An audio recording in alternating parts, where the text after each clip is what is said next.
हाय, आपके साथ मैं हूँ Surabhi Sharma. India TV YouTube channel subscribe करिए, बेल आइकन दबाएं।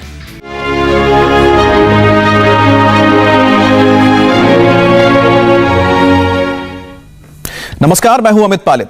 छात्रों की उलझन सुलझाने के लिए इंडिया टीवी पर परीक्षा पर चर्चा जारी है। 12वीं के बोर्ड के बाद स्टूडेंट्स का फोकस इंजीनियरिंग और मेडिकल एंट्रेंस एग्जाम पर होता है, लेकिन इस बार 12वीं की परीक्षा रद्द हो चुकी है। 12वीं की परीक्षा स्टूडेंट्स के लिए पर्सनल असेसमेंट का एक प्लेटफॉर्म होता है, लेकिन एग्जाम कैंसिल होने से वो स्टूडेंट्स बहुत टेंशन में हैं जिन्होंने जेई और नीट की एग्जाम के लिए पहले ही तैयारी की है और 12वीं बोर्ड की तैयारी में दिन रात वो लगे हुए थे। ऐसे में अब सवाल है कि इंजीनियरिंग और मेडिकल के एंट्रेंस एग्जाम कैसे होंगे। मेडिकल कॉलेजेस में दाखिले के लिए नीट के एग्जाम कब होंगे। आईआईटी समेत तमाम इंजीनियरिंग कॉलेज में एडमिशन के लिए जेई मेन और जेई एडवांस कब होंगे। क्या 12वीं के नंबर से इंजीनियरिंग और मेडिकल कॉलेज में एडमिशन मिलेगा। स्टूडेंट्स के मन में चल रहे ऐसे ही हर सवाल का जवाब देने के लिए हमारे साथ थोड़ी देर में जुड़ेंगे हमारे एक्सपर्ट, जो हमें बताएंगे कि आखिरकार किस तरह से जो स्टूडेंट्स 12वीं की परीक्षा अभी नहीं दे पाए हैं लेकिन उनका फोकस है कि वो मेडिकल में जाए या फिर वो इंजीनियरिंग में जाए, तो किस तरह से तैयारी कर सकते हैं। क्योंकि सबसे बड़ा जो प्रॉब्लम उनके सामने अब ये होगा कि उन्होंने एक तैयारी की थी 12th के लिए, और जो लोग मेडिकल और इंजीनियरिंग के लिए तैयारी करते हैं उनके लिए एक बहुत अच्छा मौका होता है खुद को एसेस करने का कि वो किस तरह से अपने सब्जेक्ट में माहिर हुए हैं। क्योंकि जब वो एंट्रेंस में बैठेंगे तो उसी तरह से कई सारे सवाल उनके पास आते हैं, लेकिन ऐसे में जब वो 12वीं की परीक्षा ही नहीं दे पाए हैं तो उनका जो खुद का जो सेल्फ असेसमेंट था वो नहीं हो पाया है। और हमारे साथ जुड़ गए हैं आकाश चौधरी, जो मैनेजिंग डायरेक्टर हैं आकाश इंस्टीट्यूट के। आकाश जी, आपका बहुत बहुत स्वागत है। एग्जाम्स तो नहीं हो पा रहे हैं, लेकिन जो बच्चे एंट्रेंस एग्जाम की तैयारी कर रहे हैं उनका अब आगे क्या होगा, उनको आप क्या कहेंगे। ये एक बहुत बड़ी अनाउंसमेंट आई है सरकार की तरफ से और मुझे लगता है इसका बच्चों को काफी फायदा होगा, जो कि एक कंफ्यूजन बच्चों के दिमाग में था कि कब बोर्ड एग्जाम्स होंगे और कब उनका रिजल्ट आएगा और कब हम एंट्रेंस की तैयारी के लिए जुट पाएंगे।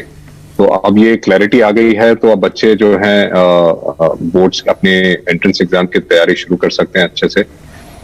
जो एक कंफ्यूजन था कि बोर्ड एग्जाम कब खत्म होंगे और डेट्स उसकी एंट्रेंस एग्जाम्स की बाद में फिर से नई अनाउंस कब होंगी, तो वो मुझे लगता है जो हमने अभी डेटें पहले सुनी थी नीट एग्जाम के लिए, जेई एग्जाम के लिए, वो वापस मुकर्रर कर दी जाएंगी।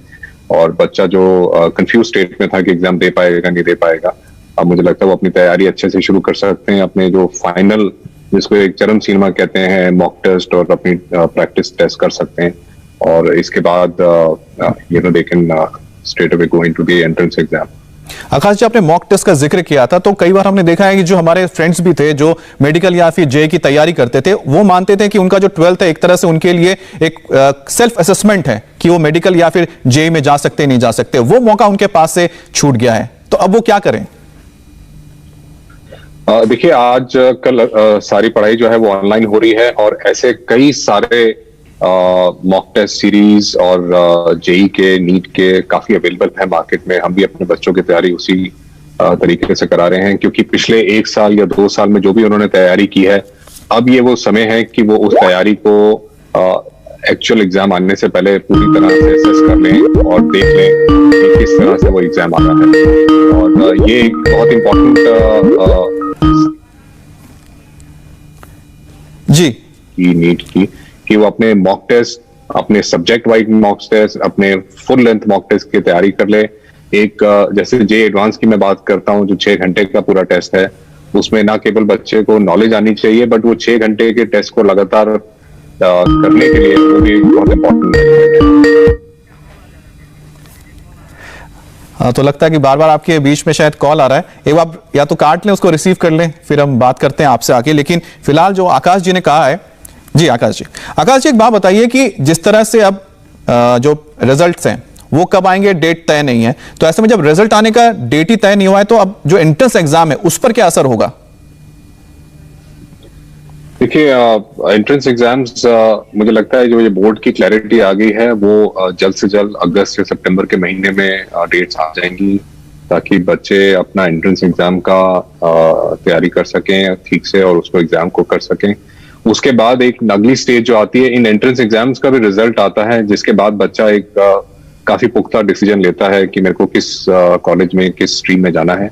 और वो भी उस रिजल्ट के बाद एक पूरी एक स्ट्रीम रहती है जहां पे बच्चा काउंसलिंग को ज्वाइन करता है कॉलेज एडमिशन की।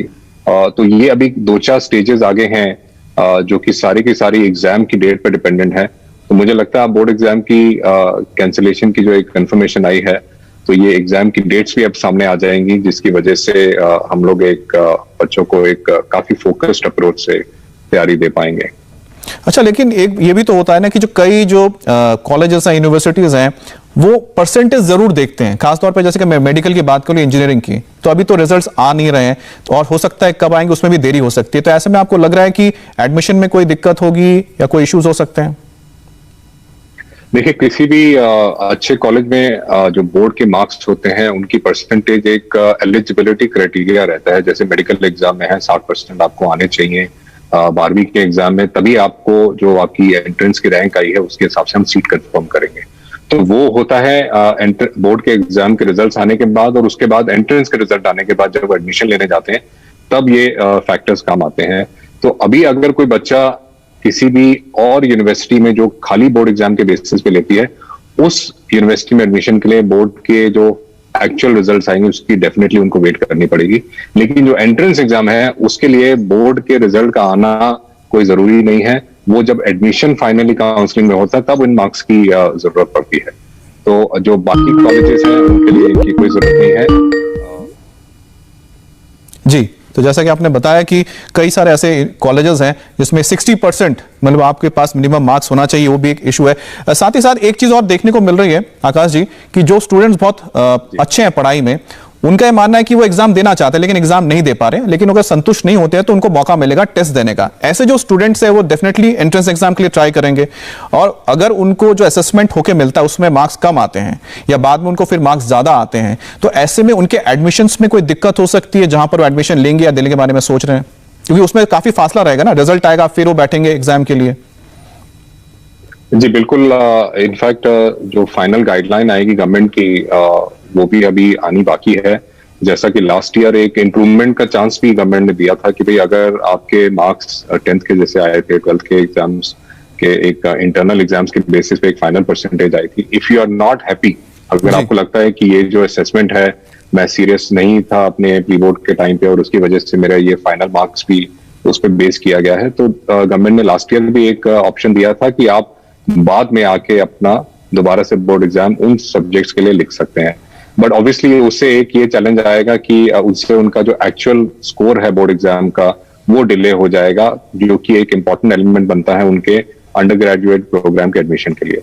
तो ये एक ऑप्शन हम एक्सपेक्ट कर रहे हैं गवर्नमेंट दे, ताकि बच्चे अपना स्कोर इंप्रूव कर सकें, अगर उनका स्कोर ही उनके अंडर ग्रेजुएट एडमिशन का एक इंपॉर्टेंट एलिमेंट है। अगर ये एक खासी जिसको कह सकते हैं कि क्वालिफाइंग क्राइटेरिया की तरफ से, जैसे एंट्रेंस एग्जाम में रहता है कि 60% आपके आ गए बोर्ड में तो आप अपनी रैंक के बेसिस पे अपने कॉलेज और अपनी स्ट्रीम को चूज कर सकते हैं, तो उसमें उन बच्चों को दिक्कत नहीं आएगी। लेकिन जो बच्चे सिर्फ बोर्ड एग्जाम के बेसिस पे ही अपना डिसीजन कर रहे थे अंडर ग्रेड का, वहां मुझे लगता है चैलेंज आएगा और उसमें डिले होने की आशंका है। अच्छा, दूसरी बात यह भी है कि जो स्टूडेंट्स में आगे बढ़ जाते हैं थोड़ा, क्योंकि जो स्टूडेंट्स तैयारी कर रहे हैं, जैसा कि आपने कहा ही था, जो तैयारी कर रहे हैं और जिनको लगता है कि उन्होंने अपना एक पर्सनल असेसमेंट खो दिया है, अब उनके लिए आगे अब क्या करना चाहिए, क्योंकि वो मेडिकल और जेई के लिए तैयारी कर रहे हैं, तो क्या क्या स्टेप आप कहेंगे कि वो फॉलो करें आगे के लिए? देखिए, जो बच्चे तैयारी कर रहे हैं और वो अभी इस चीज की टेंशन ना लें कि उनका बोर्ड एग्जाम का क्या होगा, दे शुड ओनली फोकस कि भाई मेरा अगर मेडिकल स्ट्रीम है, इंजीनियरिंग है, कॉमर्स है, उसके लिए मेरे जो एंट्रेंस एग्जाम है मैं केवल उसकी तैयारी में भी जुट जाऊं।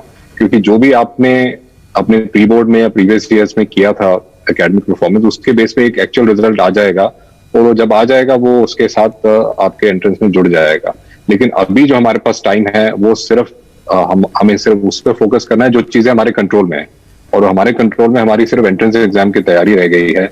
बोर्ड एग्जाम की तैयारी जो अभी बच्चों ने सोचा था करेंगे और उसमें मार्क्स इंप्रूव करेंगे, आज वो माहौल रह नहीं गया है कैंसिलेशन के हिसाब से, तो they should only and only focus for their entrance exams. और पेरेंट्स को आपको क्या कहेंगे, जो पेरेंट्स भी अपने बच्चों के साथ काफी इन्वॉल्व रहते हैं? देखिए, पेरेंट्स का बहुत इंपॉर्टेंट रोल है, सारी पढ़ाई घर पे हो रही है, तो पेरेंट्स, जैसे पिछले सालों की बात करें कोविड से पहले के, तो पेरेंट्स जो है एक काफी पोर्शन अपनी रिस्पॉन्सिबिलिटी का या अपनी बच्चों की तैयारी का इंस्टीट्यूट पे या स्कूल पे या संस्था पे छोड़ते थे, लेकिन आज वो ही एक घर में बैठ के प्रॉक्टर बन गए हैं। तो एक उनकी एकेडमिक्स की भी आ गई है कि घर बैठ के वो पूरी तैयारी को देखें कि बच्चा अपने टेस्ट लगा रहा है, उनको चेक कर रहा है, और जहां जहां गलतियां आ रही हैं वो अपने टीचर्स को अप्रोच करके उसको सॉल्व कर रहा है कि नहीं कर रहा। तो ये सारी चीजें पेरेंट्स को एज अ स्ट्रॉन्ग प्रॉक्टर घर बैठ के बच्चे को ये हेल्प करनी पड़ेगी। और चूंकि ये एग्जाम है, काफी सारे एग्जाम जैसे जेईई की बात करें, सारा ऑनलाइन है, तो इसकी तैयारी, इसकी प्रैक्टिस ऑनलाइन, उस पर ऑनलाइन मॉक टेस्ट देना, इन सब की एक सुविधा प्रोवाइड करना, एक प्लेटफॉर्म प्रोवाइड करना, उन चीजों के लिए भी पेरेंट्स को आगे आके बच्चों की हेल्प करनी पड़ेगी।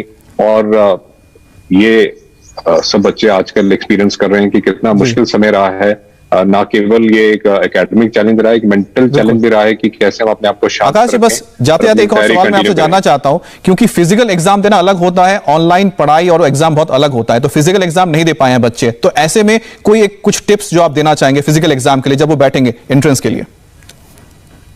देखिए, हमने काफी बच्चों को सजेस्ट किया है कि जो फिजिकल एग्जाम जैसे नीट एग्जाम है या कोई और एग्जाम है वो फिजिकल फॉर्म में होंगे। ये बहुत इंपॉर्टेंट रहेगा कि वो बिल्कुल उसी एनवायरनमेंट को घर में रेप्लिकेट करें, अपने पेपर्स के प्रिंट आउट निकालें, उसको प्रॉपर स्टेपल करके एकदम पेपर की तरह अटेम्प्ट करें, सामने घड़ी रखें और उसको टाइम करें, मास्क पहने, जो भी उनको एक रियल एनवायरनमेंट एग्जाम के दौरान मिलेगा उसी में ही अपनी सारी प्रैक्टिस करें, ताकि उनको कहीं भी कोई एक ऐसी प्रॉब्लम सामने ना आए कि मैंने ये तैयारी नहीं की थी, मुझसे ग्लव्स में लिखा नहीं जा रहा, मुझे मार्क्स में ब्रीथ नहीं हो रहा, मेरी कॉन्सेंट्रेशन नहीं बन रही। तो ये सारी चीजें एक बार वो कर लेंगे तो they will be at ease in writing physical papers also. जी, बहुत अच्छी चीज आपने बता दी, टिप्स दिए जो बच्चों को शायद बहुत मददगार साबित होंगे। हमारे साथ हमारे एक और गेस्ट जुड़ गए हैं, professor doctor Balwinder Shukla, vice chancellor है एमआईटी यूनिवर्सिटी की। मैम, आपका बहुत बहुत स्वागत है। मैम, पहला सवाल तो ये है कि जो अंडर ग्रेजुएट बच्चे हैं जो 12th के बाद आप सोच रहे हैं कि यूनिवर्सिटी ज्वाइन करें, कॉलेज ज्वाइन करेंगे, उनके लिए क्या क्राइटेरिया रखा जाएगा और क्या क्राइटेरिया आपकी यूनिवर्सिटी में भी रख रहे हैं आप लोग?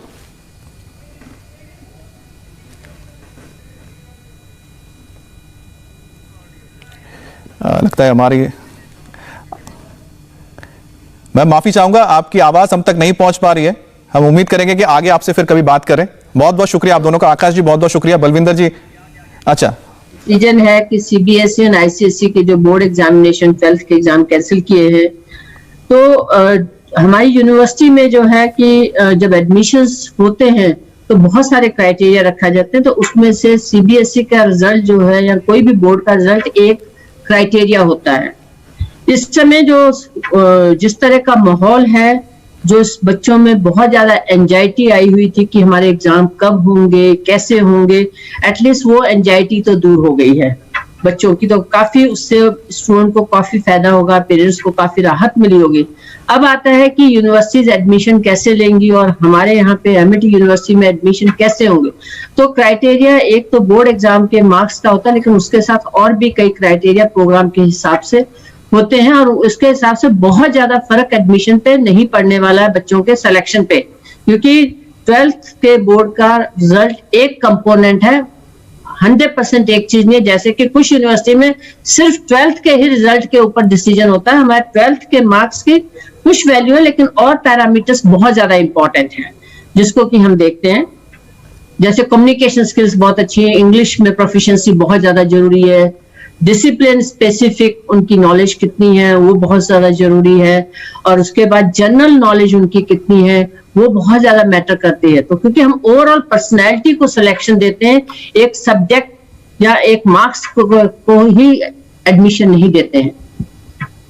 अच्छा, वो इम्पोर्टेंट। दूसरा जो हमारी जो प्रोसेस है, क्योंकि अब कैंपस में तो कोई स्टूडेंट आ नहीं सकते हैं, तो हमने जो पिछले साल से व्हेन द पैंडेमिक स्टार्टेड तभी से हमने एक अपना सिस्टम प्रोसेस बनाया है कि हम स्टूडेंट से कहते हैं कि आप 3 अपनी वीडियो रिकॉर्ड करिए। तो 3 तरह के एस्पेक्ट होते हैं। पहला जो वीडियो होता है वो इन जनरल होता है, ताकि एक आइस ब्रेकिंग हो सके कि स्टूडेंट अपने बारे में बताए, अपने फैमिली के बारे में बताए, अपने एस्पिरेशन के बारे में बताए, उसने आज तक क्या किया है वो सारी चीजें अपने बारे में बताए। सेकंड जो वीडियो होता है वो उसका किसी हम एक टॉपिक देते हैं जिसके ऊपर स्टूडेंट को बोलना होता है, उस पर वीडियो रिकॉर्ड करके। तो उसमें बेसिकली हम ये अंडरस्टैंड करना चाहते हैं कि उसकी इंग्लिश कम्युनिकेशन कितना अच्छा है, उसकी प्रोफिशिएंसी इंग्लिश कम्युनिकेशन में कितनी अच्छी है। एंड थर्ड वीडियो जो हम स्टूडेंट्स को कहते हैं कि जो भी उन्होंने डिसिप्लिन लेना है या जिस डिसिप्लिन में, साइंस में या कॉमर्स में जिसमें उन्होंने 12th में पास की है, उसके बाद उसको किस एरिया में, तो उस पे एक हम टॉपिक उनको देते हैं कि दे विल स्पीक तो how much they have the subject understanding students को कितनी है या डिसिप्लिन अंडरस्टैंडिंग, उसके बेसिस पे हमारी एक एक्सपर्ट पैनल जो है उन वीडियोस को असेस करती है और उसके बेसिस पे एडमिशन देता है। हमारे एडमिशन जो होते हैं वो प्रोविजनल एडमिशन होते हैं, कंडीशनल होते हैं कि आप पासिंग क्राइटेरिया 12th का मीट करोगे, जो भी परसेंटेज है उसको मीट करोगे, तो जब उनका रजिस्ट्रेशन होता है उस समय हम उनके सीबीएसई का रिजल्ट या जो भी बोर्ड का है रिजल्ट उस समय देखते हैं। चलिए, आपकी बातों से जो स्टूडेंट्स एटलीस्ट उनको काफी राहत मिली होगी, उनको एक ऑप्शन भी मिला होगा कि वो आगे और क्या सोच सकते हैं। बहुत बहुत शुक्रिया मैम आपका। और बड़ी खबर है, गुजरात में भी 12वीं की बोर्ड परीक्षा रद्द कर दी गई है। खबर पर पूरी अपडेट ब्रेक के बाद।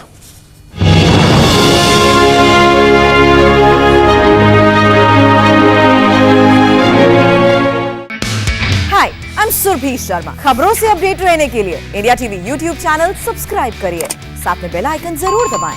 जुड़े रहें इंडिया टीवी के साथ।